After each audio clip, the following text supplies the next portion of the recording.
ತಾಲೂಕಿನ ಬಹಳ ಅಪರೂಪದ ವ್ಯಕ್ತಿ, ಮಂಡ್ಯದ ಗಾಂಧಿ, ಮಾಜಿ ಸ್ಪೀಕರ್ ಕೇರ್ಪೇಟೆ ಕೃಷ್ಣರವರ ಆಶಯಗಳನ್ನು ನಾವು ಮುಂದೆ ತೆಗೆದುಕೊಂಡು ಹೋಗೋದಕ್ಕೆ ಮತ್ತು ಯುವ ಜನತೆಗಳಿಗೆ ಪರಿಚಯ ಮಾಡಿಕೊಳ್ಳೋಕ್ಕೆ ನಾವು ಕೇರ್ಪೇಟೆ ಕೃಷ್ಣ ಪ್ರತಿಷ್ಠಾನ ಅಂತ ಮಾಡ್ಕೊಂಡಿರೋದು ನಮಗೆಲ್ಲ ತಿಳಿದಿದೆ. ಪ್ರತಿ ವರ್ಷದಂತೆ ಅವರ ಹುಟ್ಟುಹಬ್ಬವನ್ನು, ಕೃಷ್ಣ ಅವರಂತೂ ಅವರು ಇರೋವರೆಗೆ ಹುಟ್ಟುಹಬ್ಬ ಮಾಡ್ಕೊಳ್ಳಿಲ್ಲ, ನಾವು ಅವರ ನೆನಪಿನ ಕಾರ್ಯಕ್ರಮವನ್ನು ನಾವು ಪ್ರತಿ ವರ್ಷ ಮಾಡ್ಕೊಂಡು ಬಂದಿದ್ದೀವಿ. 74ನೇ ಹುಟ್ಟುಹಬ್ಬದ ಪ್ರಯುಕ್ತ ನಾವು 84ನೇ ಹುಟ್ಟುಹಬ್ಬದ ಪ್ರಯುಕ್ತ ಒಂದು ಕೃಷಿ ಉದ್ಯಮಗಳನ್ನು ಕುರಿತು ಒಂದು ವಿಚಾರ ಸಂಕಿರಣ, ಮತ್ತು ಸಾಧಕರಿಗೆ ಕೃಷ್ಣ ಪುರಸ್ಕಾರ, ಮತ್ತು ವಿದ್ಯಾರ್ಥಿಗಳಿಗೆ SSLC ಮತ್ತು PUC ವಿದ್ಯಾರ್ಥಿಗಳಿಗೆ ಸರ್ಕಾರಿ ಶಾಲೆಗಳಲ್ಲಿ ಅಧ್ಯಯನ ಮಾಡಿದಂಥ ತಾಲೂಕಿನಲ್ಲಿ ಅತಿ ಹೆಚ್ಚು ಅಂಕಗಳನ್ನು ಪಡೆದಂಥ ಮೂವರು ವಿದ್ಯಾರ್ಥಿಗಳಿಗೆ ನಾವು ಪುರಸ್ಕಾರವನ್ನು ನಾವು ನೀಡ್ತಾ ಇದ್ದೇವೆ. ಈ ಕಾರ್ಯಕ್ರಮವನ್ನು ಉದ್ಘಾಟನೆಯನ್ನು ನಮ್ಮ ಕೃಷ್ಣನವರ ಒಡನಾಡಿ ಮತ್ತು ಭಾಳ ರಾಜಕೀಯ ಮುತ್ಸಂದಿ ಚಿಂತಕರಾದಂಥ ಮಾಜಿ ಸ್ಪೀಕರ್ ಆದಂಥ ರಮೇಶ್ ಕುಮಾರ್ ಅವರು ಉದ್ಘಾಟನೆ ಮಾಡ್ತಾ ಇದ್ದಾರೆ. ಮತ್ತು ಸಾಧಕರಿಗೆ ಸನ್ಮಾನವನ್ನು ನಮ್ಮ HT ಮಂಜು ಅವರು ಮಾನ್ಯ ಶಾಸಕರು ನೆರವೇರಿಸ್ತಾ ಇದ್ದಾರೆ. ಹಾಗೆ ವಿದ್ಯಾರ್ಥಿಗಳಿಗೆ ಪುರಸ್ಕಾರವನ್ನು ನಮ್ಮ ಮಾಜಿ ಸಚಿವರಾದಂಥ KC ನಾರಾಯಣಗೌಡರು ನೆರವೇರಿಸ್ತಾ ಇದ್ದಾರೆ. ಮತ್ತು ಇವತ್ತಿಗೆ ಕೃಷಿಗಳ ಉದ್ಯಮಗಳನ್ನು ನಾವು ಕಟ್ಟೋದು ಹೇಗೆ ಅನ್ನೋದ್ರ ಬಗ್ಗೆ ಕೃಷ್ಣ ಪ್ರಸಾದ್ ಸಹಜ ಸಮೃದ್ಧಿಯ ನಿರ್ದೇಶಕರಾದಂಥ ಕೃಷ್ಣ ಪ್ರಸಾದ್ ಅವರು ಮಾತನಾಡಲಿದ್ದಾರೆ. ಇನ್ನು ಇದರ ಜೊತೆಗೆ ನಮ್ಮ ಅಧ್ಯಕ್ಷತೆಯನ್ನು ನಮ್ಮ ಟ್ರಸ್ಟಿನ ಅಧ್ಯಕ್ಷರಾದಂಥ ಕುಡಿಯವಸಳ್ಳಿ ಜವರೇಗೌಡರು ವಹಿಸ್ಕೊಳ್ತಾ ಇದ್ದಾರೆ. ವಿಶೇಷ ಆಹ್ವಾನಿತರಾಗಿ ನಮ್ಮ ಕೃಷ್ಣರವರ ನೆಚ್ಚಿನ ಶಿಷ್ಯ ಅಧಿಕಾರಿ ಅಂತ ಇದ್ದಂಥ ಡಾಕ್ಟರ್ HL ನಾಗರಾಜ್ ಅವರು ADC ಮಂಡ್ಯ ಬರ್ತಾ ಇದ್ದಾರೆ.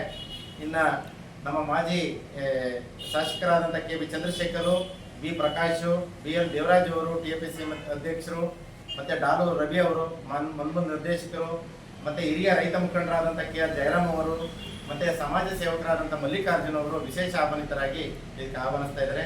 ಇದಲ್ಲದೆ ನಮ್ಮ ಪ್ರತಿಷ್ಠಾನ ಇವತ್ತು ನಿಂತಿರೋದೇ ನಮ್ಮ ದಾನಿಗಳ ಮೇಲೆ. ಎಲ್ಲ ಆಲ್ ಡೈರಿನ ಅಧ್ಯಕ್ಷರುಗಳು, ನಿರ್ದೇಶಕರುಗಳು, ಗ್ರಾಮ ಪಂಚಾಯತಿ ಅಧ್ಯಕ್ಷರುಗಳು, ಸದಸ್ಯರುಗಳು, ಮತ್ತು ಪ್ರಾಥಮಿಕ ಕೃಷಿ ಪತ್ತಿನ ಅಧ್ಯಕ್ಷರುಗಳು, ಸದಸ್ಯರುಗಳು ಎಲ್ಲರೂ ಕೂಡ ಅವತ್ತು ಬರ್ತಾ ಇದ್ದಾರೆ. ಇದರ ಜೊತೆಗೆ ಇವತ್ತಿನ ಈ ವರ್ಷದ ನಾಗರಿಕ ಪುರಸ್ಕಾರವನ್ನು ನಾವು ಸಾಹಿತ್ಯ ಅದರಲ್ಲಿ ಬಲ್ಲೆನಳ್ಳಿ ಮಂಜುನಾಥ್ ಅವರಿಗೆ, ನಿಮಗೆಲ್ಲ ಗೊತ್ತಿರೋ ರೀತಿಯಲ್ಲಿ ಬಹಳ ದೊಡ್ಡ ತಾಲೂಕು ದರ್ಶನ ಅಂತ ಹೇಳಿ ಪುಸ್ತಕಗಳನ್ನು ಬರೆದಿರುವಂಥ ಬಲ್ಲೆನಳ್ಳಿ ಮಂಜುನಾಥ್ ಅವರಿಗೆ ಈ ಸರಿ ಪುರಸ್ಕಾರವನ್ನು ಮಾಡ್ತಾ ಇದ್ದೀವಿ. ಮತ್ತು ರೈತರುಗಳಿಗೆ ಸಹಾಯ ಮಾಡಿರುವಂಥ ಜಲತಜ್ಞರಾದಂಥ ನವೀನ್ ಮಾರ್ನಳ್ಳಿ ರಾಮೇಗೌಡರಿಗೆ ನಾವು ಕೃಷ್ಣ ಪುರಸ್ಕಾರವನ್ನು ಕೊಡ್ತಾ ಇದ್ದೀವಿ.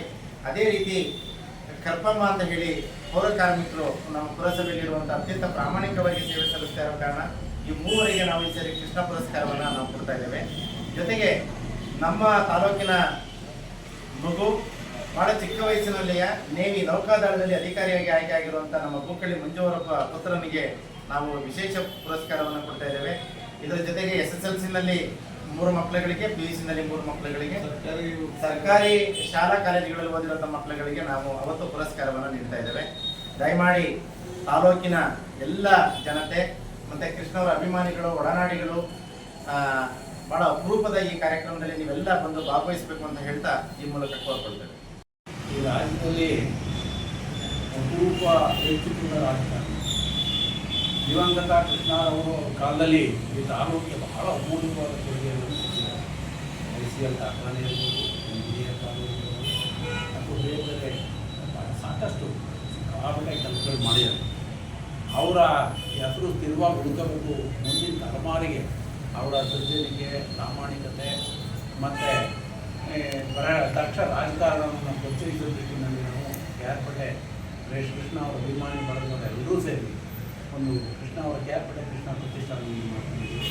ನಾವು ಪ್ರತಿ ವರ್ಷ ಕೃಷ್ಣ ಅವರ ನೆನಪುಗಳನ್ನು ನಾವು ಮುಂದಿನ ಕಾಲದಿಂದ ತಲೆಮಾರಿಗೆ ಪರಿಚಯಿಸೋದು, ಮತ್ತು ನಾವು ಅದನ್ನು ನೆನೆಸ್ಕೊಂಡು ನಮ್ಮ ದಾರಿಯನ್ನು ನಾವು ಒಂದು ದಾರಿ ಹೋಗೋದನ್ನ ನಿಟ್ಟಿನಲ್ಲಿ ಪ್ರತಿ ವರ್ಷವೂ ಸಹ ಹುಟ್ಟಿದಬ್ಬದಲ್ಲಿ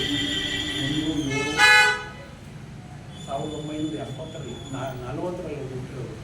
ಪ್ರತಿ ವರ್ಷವೂ ಜುಲೈ 1ನೇ ತಾರೀಕು ನಾವು ಅವರ ಹುಟ್ಟಿದಬ್ಬ ಆಚರಣೆ ಮಾಡ್ತಾ ಅವತ್ತಿನ ಕಾರ್ಯಕ್ರಮದಲ್ಲಿ ನಾವು ಈಗ ನಮ್ಮ ಕಾರ್ಯದರ್ಶಿ ಅವರು ಹೇಳಿದರು ಇಂತಿಂಥ ಕಾರ್ಯಕ್ರಮಗಳು ಹಮ್ಮಿಕೊಂಡಿದ್ದೀವಿ ಅಂತ. ಅದನ್ನು ಮತ್ತೆ ಹೇಳ್ತಾರೆ ಅವಶ್ಯಕತೆ ಇಲ್ಲ.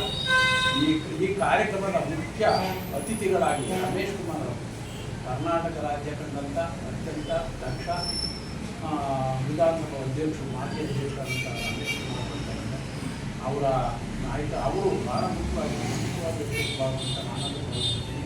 ಮತ್ತು ಬೇರೆಯವರು ನಮ್ಮ ಕ್ಷೇತ್ರದ ಶಾಸಕರು ಅವರು ಉದ್ಘಾಟನೆ ಮಾಡಿದ್ದಾರೆ. ನಮ್ಮ ಡಾಕ್ಟರ್ ಕೆ ಸಿ ನಾರಾಯಣ ಹೋಗಿದ್ದಾರೆ. ಮತ್ತು ಈ ತಾಲೂಕಿನೆಲ್ಲ ಮಾಜಿ ಎಮ್ಮೆಲ್ಎಗಳು ಮುಖಂಡರು ಎಲ್ಲರನ್ನೂ ಕರೆದಿದ್ದೀವಿ.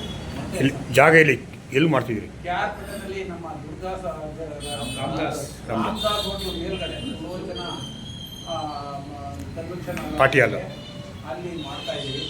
10 ಗಂಟೆಗೆ ಕಾರ್ಯಕ್ರಮ ಪ್ರಾರಂಭವಾಗ್ತಾ ಇದೆ. ದಯಮಾಡಿ ಹೆಚ್ಚಿನ ಸಂಖ್ಯೆಯಲ್ಲಿ ದಾನಿಗಳು ಸುಮಾರು 50-55 ಲಕ್ಷ 60 ಲಕ್ಷದ ಹತ್ರ ದಾನಿಗಳು ದಾನ ಗುರುತಲ್ಲಿ ಅಗ್ರ ಸಂಸ್ಥೆಗಳು ಅಥವಾ ಪೋಷಕ ದಾನಿಗಳು ಮಹಾದಾನಿಗಳು ಹೆಚ್ಚಿನ ಸಂಖ್ಯೆಯಲ್ಲಿ ಕೊಟ್ಟಿದ್ದಾರೆ. ಅವೆಲ್ಲರೂ ಕರೆದಿದ್ದೀವಿ. ದಯಮಾಡಿ ಆಹ್ವಾನ ಪತ್ರಿಕೆ ತಲುಪಿದೆ ಅನ್ನೋ ಪ್ರಶ್ನೆ ಅಲ್ಲ. ಪತ್ರಿಕೆಯಲ್ಲಿ ಮತ್ತು ಮೀಡಿಯಾ ಮಾಧ್ಯಮದಲ್ಲಿ ನಾವೆಲ್ಲವೂ ಹೇಳ್ತಾ ಇದ್ದೀವಿ. ಅದನ್ನೇ ಆಹ್ವಾನ ಪತ್ರಿಕೆ ನೀಡಿ ನಾವೆಲ್ಲರಿಗೂ ಕಳಿಸಿದ್ದೀವಿ. ತಲುಪ್ತಾ ಇದ್ದರೂ ಸಹ ದಯಮಾಡಿ ತಿಳ್ಕೊಂಡೆ ಬರಬೇಕು ಅಂತೇಳಿ ಈ ಸಂದರ್ಭದಲ್ಲಿ ಪ್ರಾರ್ಥನೆ ಮಾಡಿಕೊಂಡು ನಮ್ಮ ಕಾರ್ಯಕ್ರಮವನ್ನು